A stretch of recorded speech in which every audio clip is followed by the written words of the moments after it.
మన ప్రభుత్వం బడి పిలుస్తుంది కార్యక్రమంలో భాగంగా ఎన్వైరన్మెంట్ డ్రైవ్ నిర్వహించడం అయినది. కొల్లిపారలోని అంగన్వాడీ కేంద్రాల నుంచి విద్యార్థులు తల్లిదండ్రులతో కలిసి ర్యాలీ నిర్వహించడం అయినది.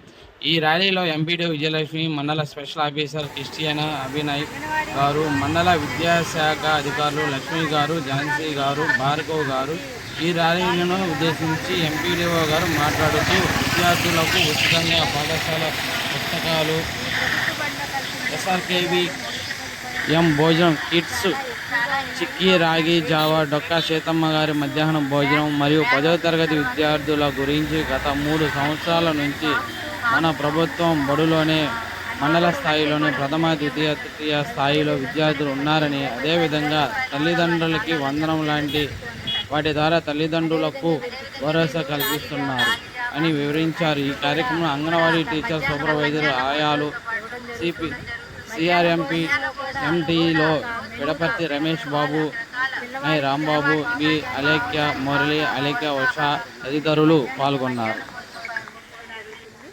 ఇవన్నీ కూడా మీరు ప్రైవేట్ పాఠశాలలో పొందాలంటే మీకు దాదాపు ₹1,00,000 ఖర్చు అవుతుంది. ఆ మధ్యతరగతి వారు అప్పులు చేసి ఆ లక్షలు పెట్టి చదివించే కంటే కూడా మన ప్రభుత్వం కల్పిస్తున్న సౌకర్యాలన్నీ కూడా వినియోగించుకుని ప్రభుత్వ పాఠశాలలో చేర్పించి పిల్లలందరినీ కూడా ప్రయోజకులు చేయవలసింది కోరుతున్నాము.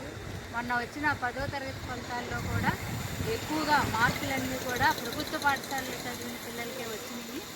వీరిని నందిగామ ఎమ్మెల్యే గారు వీరిని అందరినీ కూడా ఫ్లైట్లో ఢిల్లీ తీసుకువెళ్ళడం జరిగింది. ఆవిడ సొంత ఖర్చులతో, అంటే పిల్లల ప్రతిభకి ఆవిడ ఇచ్చిన గుర్తింపు అది.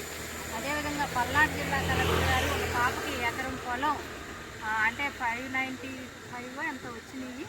ఆ పాపకి ఒక ఎకరం పొలం కలెక్టర్ గారు కేటాయించడం జరిగింది. ఇన్ని సౌకర్యాలు ఉన్న ప్రభుత్వ బడులను వదులుకుని మనం ప్రైవేట్ పాఠశాలలో పరిగెత్తడం అనేది మంచి పద్ధతి కాదు. కాబట్టి అందరూ కూడా ఈ ప్రభుత్వ పాఠశాలలోనే చేర్పించండి. ఇక్కడ ఉన్న ఆఫీసర్లు అందరం కూడా మేము కూడా ప్రభుత్వ పాఠశాలలో చదువుకునే వచ్చాము. ప్రభుత్వ పాఠశాలలో చదువుకుని వచ్చిన వాళ్ళు జడ్జీలు అయ్యారు. అదేవిధంగా సెంట్రల్ గవర్నమెంట్ ఆఫీసర్లు, ఐఏఎస్, ఇలా అనేక రకాలుగా టీచర్స్, ప్రభుత్వ ఉద్యోగాలన్నీ కూడా మ్యాక్సిమం ప్రభుత్వ పాఠశాలలో చదువుకున్న పిల్లలకే వస్తున్నాయి.